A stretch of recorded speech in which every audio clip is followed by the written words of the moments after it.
오셨으니 참 잘하셨습니다. 예. 부활주일날 뵙고 4주 동안 하나님의 은혜 안에 잘 지냈습니다.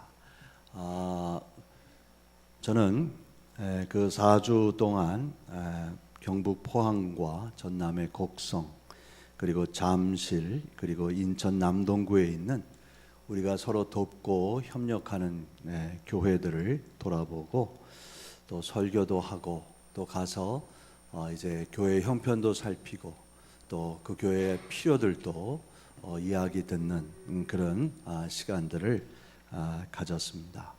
가는 곳곳마다 이제 온 교회와 성도들이 또 목회자 여러분들이 정말 영암교회 교인들을 대하듯이 그렇게 환영하고 반겨 주셨습니다. 다 여러분들의 은혜인 줄 알고 또 기도해 주셔서 이제 건강한 모습으로 이제 돌아왔습니다. 특별히 그간 강단을 지켜주신 원로 목사님과 또 부목사님들 그리고 신방과 또 양무리를 돌아보는 일에 열심을 내준 여러 부교육자들에게도 감사를 전합니다. 감사합니다. 네. 자, 우리 한번 인사하겠습니다. 사랑합니다. 축복합니다. 예. 오늘은 가정의 달의 첫 번째 주일, 가정의 정말 꽃이라고 할 수 있는 우리 어린이 주일이고 또 참 이렇게 쉽지 않은데 5월 5일 어린이날이 어린이 주일로 이렇게 지키게 되었습니다. 오늘 유아 세례를 받는 이들은 정말 영적인 생일도 5월 5일이라서 두 번 하지 않아도 또 잊어버릴 염려도 없는 그런 아주 좋은 날이기도 합니다. 오늘 말씀을 이제 함께 하면서 여러분들이 이 아이들의 울음소리에 이 생명력을 느껴야 합니다. 그리고 우리 교회 안에 이렇게 막 지금 가지 꼽히고 있는 생명들이 있다고 하는 것 때문에 하나님 앞에 감사합니다. 여기 말씀에 보면 보라 이렇게 말해요. 이 시편은 이 솔로몬이 지었습니다. 솔로몬이 지었는데 그 솔로몬의 이 특별한 시인데 아주 유명한 시죠. 이 5구절을 오늘 다 살피려는 것이 아니고 그 가운데 중심이 되어지는 말씀을 오늘 한 절만 여러분과 나누고자 합니다. 보라, 이 말은 앞에 2구절이 중요한 이야기가 나오는데 이제 그것을 서론 삼아서 예시하면서 이제 이 본론으로 접어드는 그런 도입 부분을 갖고 있습니다. 내용은 아주 간단합니다. 자식은 여호와의 기업이다. 그리고 그 자식은 여호와의 상급이다 하는 것입니다. 여러분의 자식이 하나님의 기업 되시기를 축복합니다. 이 말씀을 이제 연구하다가 이제 좀 발견한 게 있어요. 뭐냐면 이전에 우리가 쓰던 한글 개역 성경에는 이 부분이 자식은 여호와가 주신 기업이다 이렇게 얘기를 했어요. 그런데 이 개역 성경에는 이것이 이제 주신이라는 말이 빠져 있어요. 자칫 오해하기 쉬운 부분을 이렇게 수정했다 하는 생각을 했습니다.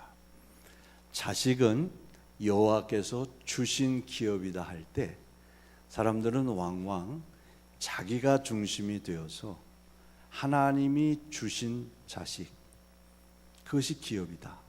내가 낳았으니까 내 자식이다. 하나님이 주었으니까 내 것이다 라고 생각하기 쉽다는 거예요. 그러나 본문의 말은 그게 아닙니다. 본문은 자식은 여호와의 기업이다. 그렇게 말했어요. 이 말은 하나님의 것이다, 이런 말입니다. 그 다음에 자식이라고 하는 이 말이 특별한 단어인데 그것은 복수형으로 상속자다, 그런 뜻을 가지고 있습니다. 유산을 상속하는 상속자들이다, 그런 말입니다. 그러므로 기업이라고 하는 것은 이제 아이를 잘 키워가지고 이제 우리가 기업을 경영하듯이 그 아이가 내게 혜택을 주고 유익을 주고 그래서 먹고 입고 쓰고 잘 사는 그런 뒷배경이 되어주고 하는 그런 기업이란 말이 아닙니다. 이것은 이 여호와의 기업, 이 자식이 내 자식이지만 하나님이 주시고 일정한 목적과 인생에 대한 계획을 가지고 이 아이가 내가 누리고 있는 이 하나님의 기업을 함께 나누어 갖는, 동참하는, 동일한 기업에 참여하는 그런 영광스러운 그런 축복권을 갖는 아이라고 하는 것이에요. 사랑하는 여러분, 여러분들이 애쓰고 고생해서 낳았다고 여러분의 것이 아닙니다. 그것은 하나님의 것입니다. 그리고 이제 정말 동등한 자격과 그리고 그런 신분으로 하나님의 예비하신 나라, 그 영원한 축복을, 우리가 영원한 복을 함께 누릴 상속자들이라고 하는 거예요. 단지 다른 게 있다면 내가 먼저 그 복을 누리고 그 복을 내 것으로 삼아 그 복으로 내 아이를 축복함으로 하나님의 기업이 되게끔 하는 책임이 우리 안에 있다는 것입니다. 사랑하는 여러분, 여러분의 자녀는 하나님의 기업입니다. 그렇기 때문에 정말 감사함으로 받고 은혜로 알고 어쩌다가 저런 자식이 내 자식이 됐나, 그런 마음이 있거든 고치십시오. 하나님이 특별한 목적이 있어서 여러분들에게 그 아이를, 또 그 귀한 생명을 여러분의 자녀로 허락하신 줄 믿습니다. 그러니까 이 아이가 하나님의 기업이다. 이것은 이제 우리가 이런 생각을 믿음으로 가질 때 우리가 해야 할 일들은 하나님이 내게 먼저 주신 그 복으로 내 자녀들을 축복해서 이 기업이 잘 되고 부흥할 수 있도록 내가 복을 빌겠다 하는 것입니다. 여러분의 자녀들에게 축복하는 일을 아끼지 마십시오. 인색해 하지 마십시오. 축복할수록 하나님이 그 인생에 복을 주실 줄로 믿습니다. 우리의 자식은 하나님의 기업입니다. 그런데 행간을 바꾸어서 거기 뭐라고 말하냐면 태의 열매는 여호와의 상급이다. 그 자식이 내 상급이 된다는 거예요. 여호와께서 주시는 상급이라는 거예요. 그런데 여기 태의 열매라고 하는 말이 의미가 있습니다. 이 태의 열매라고 하는 것은 그렇잖아요. 우리가 그 아이가 처음에 이제 태동할 때 사람의 형체가 아니지만 이제 한 달이 가고 두 달이 가고 정한 때가 되면 사람의 모습이 이제 그 초음파로도 보여지고 또 심장의 박동 소리도 듣게 되어지잖아요. 그러니까 의학적으로는 뭐 우리가 배울 때는 280일이라고 그랬는데 요즘은 세상이 하도 빨리 바삐 돌아가니까 일찍 나오는 아이들도 많더라고요. 그런데 이 태 열매라고 하는 것은 우리의 해산의 수고를 배경으로 하는 말입니다. 다시 말하면 그저 아이가 생겼다고 금방 아이를 낳는 거 아니잖아요. 그 아이를 태중에 품고 또 그것을 감사함으로 받고 얼마나 조심합니까? 약도 가려 먹어야 하지요. 또 심지어는 생각조차도 바른 생각을 해야 그게 바른 태교가 된다고 그래갖고 얼마나 조심합니까? 또 이렇게 이제 입덧이 심해가지고 몹시 고통을 받고 또 이렇게 이제 그 운신하게도 좀 이렇게 불편한 그런 몸을 이끌고 10달 동안을 참아내는 거예요. 그런데 보십시오. 그 10달을 지나서 아이를 낳았을 때 성경은 이 상황을 비유해서 성령님이 우리에게 오시는 사건을 예수님이 아주 적절하게 표현해 주신 대목이 있습니다. 요한복음 16장 21절에 보면 이런 말씀이 있어요. 잘 한번 들어보세요. 여자가 해산하게 되면 때가 이르렀으므로 근심하나 아기를 낳으면 세상에 사람 난 기쁨으로 말미암아 그 고통을 다시 기억하지 아니하느니라. 그래서 둘째 셋째가 생겨요. 첫 아이 너무너무 고생해서 아프다고 하면서도 둘째 셋째가 생기는 것은 아이를 낳고 나면 그 아이를 낳았다고 하는 자체가 내게 복이고 상급이고 보상이 된다는 말입니다. 그렇잖아요? 그러니까 태의 열매가 여호와의 상급이라는 거예요. 네, 자 생각해 보십시오. 10달을 고생해서 낳았어요. 그런데 그 생명이 이제 그 여러분들이 그 뭐 밤잠을 깨우는 아이, 그리고 또 이렇게 그 우물을 다 뒤처리해 줘야 하는 수고로움. 그런데 그게 이제 학교 가면 다 해결됩니까? 아이가 온전한 인격이 되어지고 자기의 할 일들을 찾아서 제대로 온전히 성숙한 사람이 되어져가는 과정까지는 얼마나 더 많은 세월이 필요한지 모릅니다.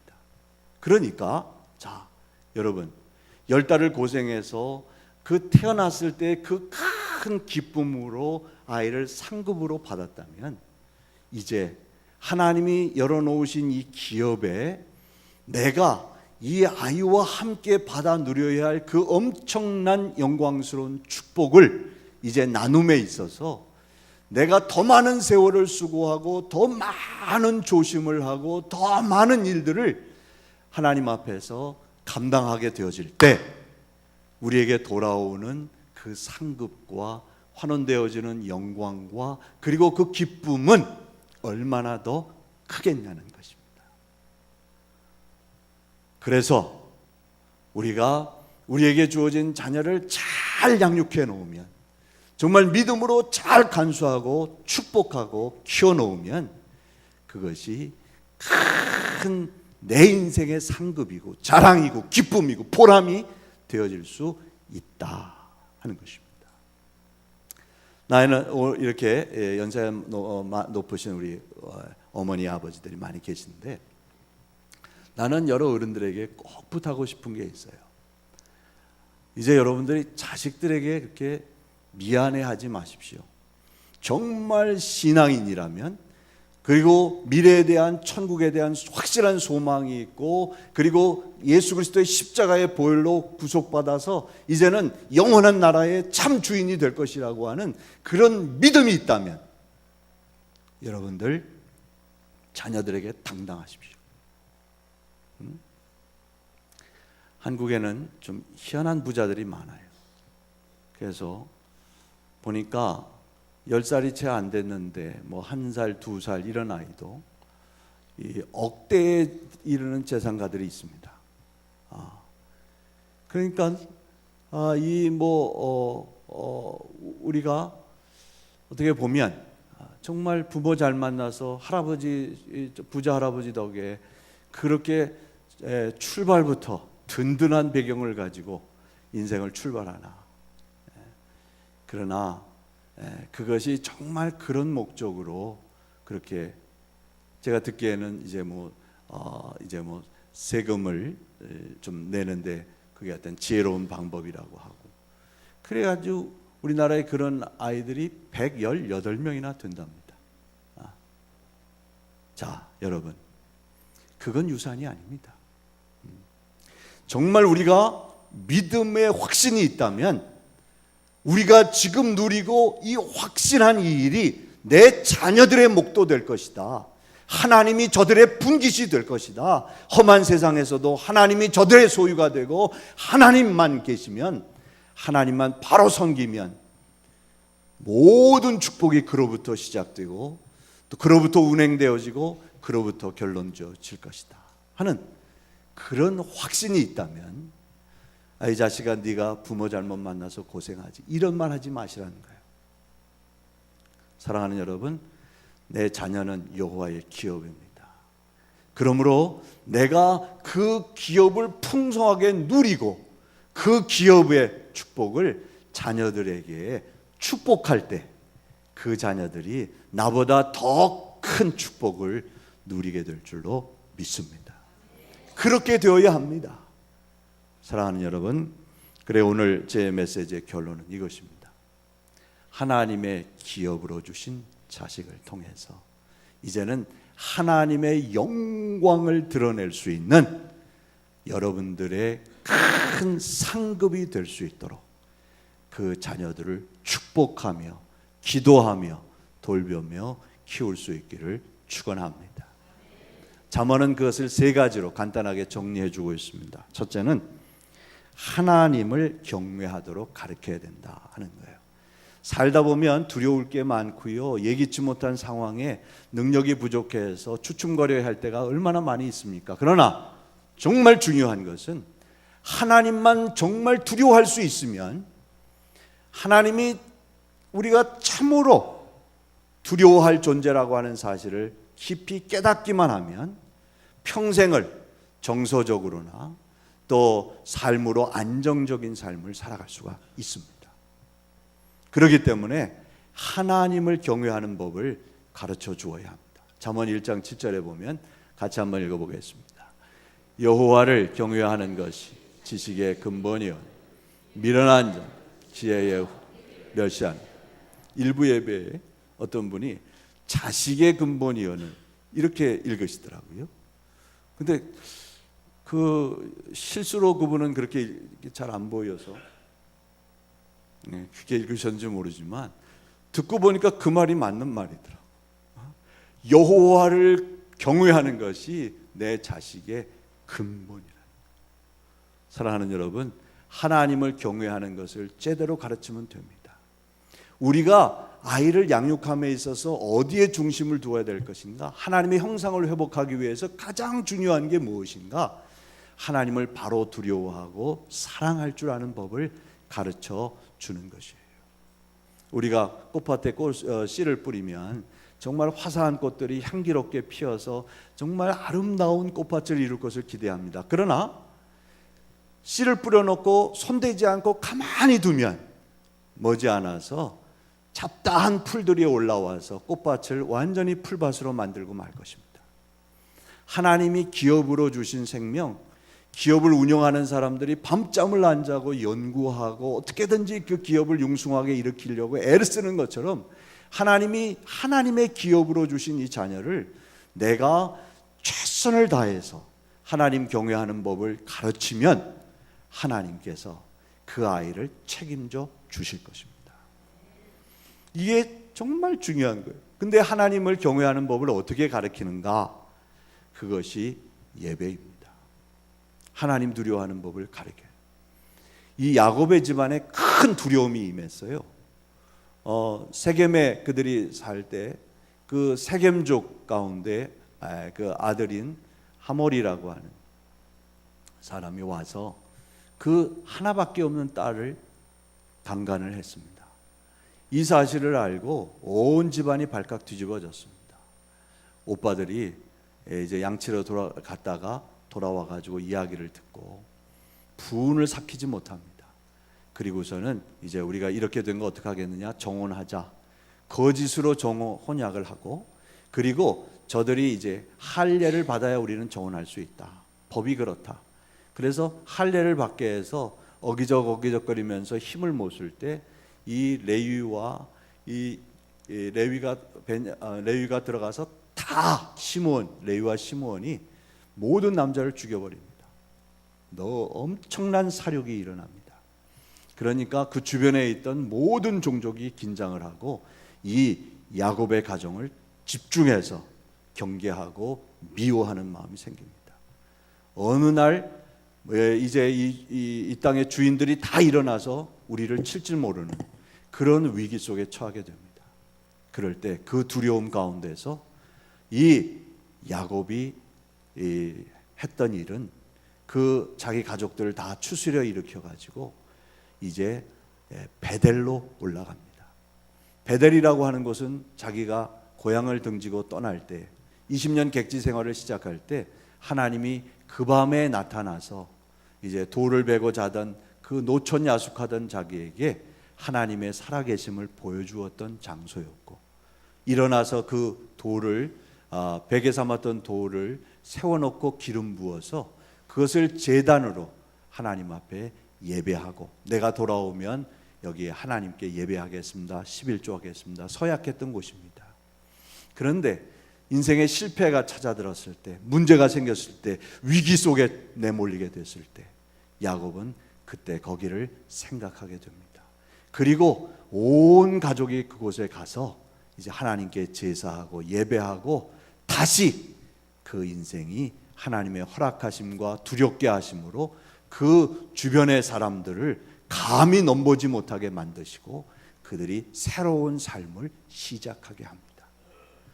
여러분, 아이들에게 이걸 가르쳐줘야 합니다. 언제라도 인생의 실패가 찾아올 때, 예기치 못한 당혹스러운 일들을 당할 때, 두려움이 엄습했을 때 그들이 찾아가야 할 곳, 무릎 꿇어야 할 곳, 예배해야 할 장소가 있다고 하는 것, 하나님을 두려워함으로 예배하는 자가 되어질 때 그 인생의 모든 격가지를 하나님이 치시고 그를 온전하게 지켜내실 것이라고 하는 사실을, 하나님을 두려워하면 아무것도 두려워하지 않아도 되는 그런 안정을 찾을 수 있다고 하는 것을 가르쳐 주어야 할 것입니다. 두 번째는 하나님의 말씀을 가까이 하도록 해야 합니다. 잠언 3장 1절에 보면, 같이 읽어볼까요? 시작. 내 아들아, 나의 법을 잊어버리지 말고 내 마음으로 나의 명령을 지키라. 그렇게 말했습니다. 그렇게 하면 내가 장수하게 되고 많은 해를 누리면서 평강을 더하게 될 것이다. 말씀을 멸시하는 자는 패망을 이루고 계명을 두려워하는 자는 상을 받게 된다 말했습니다.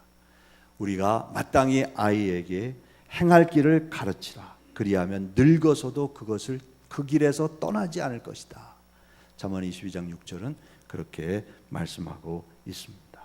사랑하는 여러분, 주님의 말씀, 하나님의 말씀을 가까이 하고 그 말씀을 사모하고 늘 말씀을 늘 말씀 속에서 지혜를 얻는 그러한 삶을 살면 그 말씀이 발의 등이 되고 길의 빛이 되어지고 울타리가 되어지고 그의 삶을 보존하는 온전한 성곽이 되어 줄 것입니다.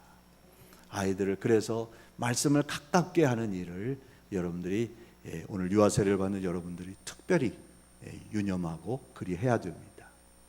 제가 목사가 됐습니다.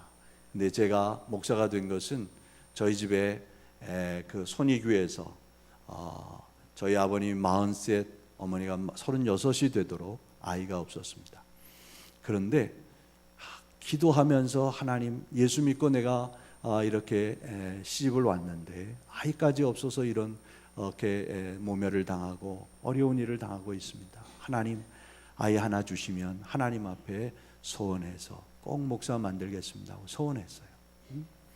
그래서 하나님 앞에 열심히 기도했더니 하나님이 드디어 아들을 주셨습니다. 그게 누구겠습니까? 그런데 제가 어렸을 때 들었던 모든 옛날 얘기는 알고 보니까 성경에 있더라고요. 저는 목사가 됐지만 제 어머니가 무릎에 앉혀서 사무엘의 이야기, 다윗의 이야기, 성경의 창세기부터 계시록까지 있는 이야기들 들려준 것이 제 목회 생활에 큰 유익을 주고 있습니다. 사랑하는 여러분, 그렇습니다. 아이들을 말씀으로 양육하십시오. 그리고 그저 터무니없이 근거 없이 화내지 말고 하나님의 말씀, 여러분들이 말씀을 잘 알아야겠죠. 말씀을 깊이 묵상하며 말씀으로 아이들을 가르칠 수 있는 그런 여러 부모님들이 되어야 할 것입니다. 마지막, 때리는 걸 주저하지 말아야 된다고 그래요, 성경. 요즘 교육에 있어서는 이게 또 큰 문제가 될 수도 있지 않습니까? 아이가 어디 조금만 흠집 나도 온 집안이 다 다들러서 선생님들 막 그냥 해꾸지하고 그러는 시대인데, 성경은 때려라 그렇게 얘기를 합니다. 여기 제가 얘기하는 것보다 성경이 어떻게 얘기하는지를 보십시오. 보세요. 24절 시작. 매를 아끼는 자는 그의 자식을 미워하며 자식을 사랑하는 자는 근실히 징계하느니라. 동의하십니까? 예. 보세요. 애가 상하도록, 몸이 상하도록 때리는 것은요, 악을 없이 한다. 매는 사람의 속에 깊이 들어간다. 이게 잠언 20장 30절의 말씀입니다.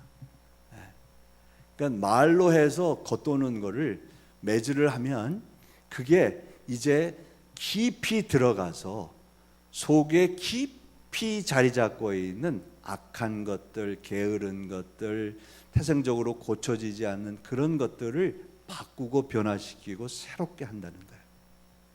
그래서 매가 필요하다는 거예요. 네? 그리고 또 이 아이의 마음은 어리석은 것으로, 미련한 것으로 얽혀 있는데 징계하는 채찍이 이것을 멀리 쫓아준다고 했어요. 뿐만 아니라 잠언은 아이를 훈계하지 아니하려고 하지 말라. 채찍으로 그를 때릴지라도 그가 죽지 아니할 거다. 죽도록 때리는 부모가 어디 있어요? 그런 계모도 있다고 합디다마는, 자, 정말 여기 중요한 대목이 나옵니다. 23장 14절에 보면 내가 그를 채찍으로 때리면 그의 영혼을 스올에서 구원할 것이다 하는 거예요. 근데 이제 문제가 되는 거는 어떻게 때리느냐예요. 그냥 흥분이 돼가지고 감정풀이로 아이를 잡는다. 그러면 그 영혼을 구원하겠습니까? 예? 아니, 경험이잖아요. 우리는 다 경험해봤잖아요. 사랑하는 여러분, 분이 차오를 때는 매질하면 안 됩니다. 분명하고 타당한 이유를 대고 매맞아야 할 이유를. 그러니까 제가 참 귀한 아들로 태어났습니다. 믿으시죠? 10남매 장손의 가정에 아이가 없어 43세 얻은 아들이니까 얼마나 귀하겠어요. 그런데 우리 어머니는 그걸 모르셨는지 저를 조금만 잘못하면 세워가지고 그렇게 많이 때렸어요. 그러니까 하여튼 성경적으로 사시려고 그래서 그랬다고 이해는 되는데, 하여튼 매는 무지하게 많이 맞았습니다. 철들고 나서 생각하니까 그 매가 나를 사람 만들었다 생각합니다. 우리 할아버님 생신 때는 60여 명이 모입니다. 가족들이 모두가 다 나에게 집중합니다. 그리고 뭐 부모님 몰래 용돈도 주고 그럽니다. 나한테 잘 보이는 게 우리 아버지에게 혜택을 입는 길이기 때문에. 그런데요, 그 완전히 좀 잘못될 수 있는 그런 상황이었는데, 그런 걸 감지했는지 조금이라도 잘못하면, 근데 그 매를 제가 커서도 맞았다는 거 아닙니까? 제 아버님 돌아가시고 제가 고3이었습니다. 대학 다닐 때도 어머니가 저를 때리셨어요. 성경에 이렇게 얘기했는데 네가 오늘 이렇게 하여튼 묘하게 저는 모든 사람들에게 감쪽같이 넘어가는 일도 어머니에게는 딱 걸립니다. 그러니까 기도하니까 하여튼 쪽집게 같이 알아요. 그래서 저는 참 그게 부모에게 효를 다했다고 생각하는 게, 제가 그렇게 멀쩡하게 커가지고도 매를 정말 불평 없이 맞았습니다. 왜냐하면 그 매가 얼마나 귀한 매인지를 알았기 때문에. 사랑하는 여러분, 여러분의 자녀를 사랑하면 바로 키워야 합니다.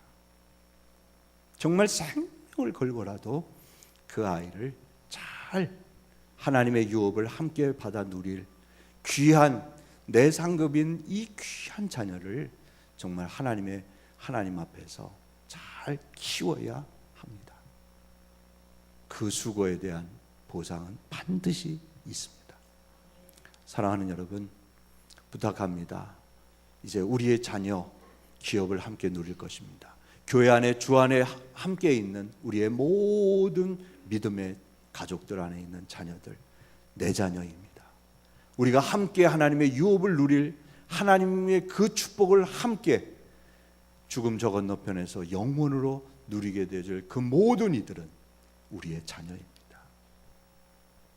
자녀들에게 관심을 가지고 그들을 축복하고 그리고 그들을 품에 안는 그런 일을 하는 우리 큰 가정이 되어질 때 가정마다 기쁘고 좋은 일들이 일어나. 오늘 제가 유아 세례를 받는 이제 그 가정들에게 어저께는 제 욕심을 좀 얘기를 했습니다. 이렇게 이 중에는 제가 주례해서 이렇게 아이를 낳고 유아 세례 받는 가정들도 있어요. 욕심을 내기는 그 아이들 지금 2달, 3달, 4달, 9달 이런데 그 아이들 중에 제가 주례하는 아이가 나왔으면 좋겠어요. 서둘러서 시집장가 보내세요.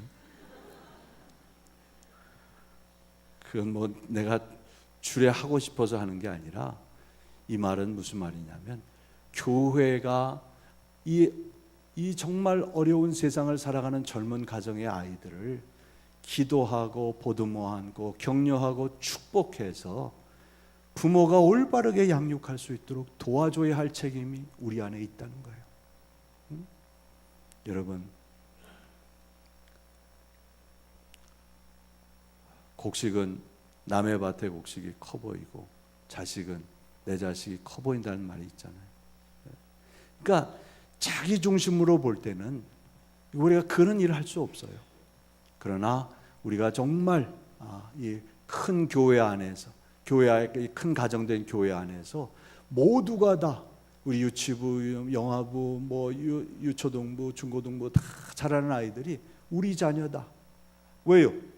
우리와 함께 기업을 누릴 자녀들이니까. 저들을 위해서 내가 수고하면 그 상급을 잊지 않고 하나님이 내게 주실 것이니까.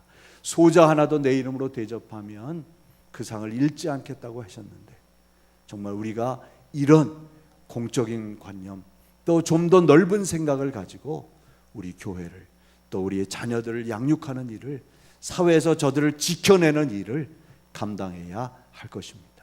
그래서 저들이 각각의 자리에서 제 몫으로 쓰임 받을 수 있도록 그렇게 축복의 그런 귀한 열매들로 하나님께서 저들을 세우셔서 그것이 우리의 자랑과 면류관과 기쁨이 될 수 있도록 이제 우리가 최선을 다하는 사랑하는 여러분들이 되시기를 주님의 이름으로 축원합니다. 축원합니다.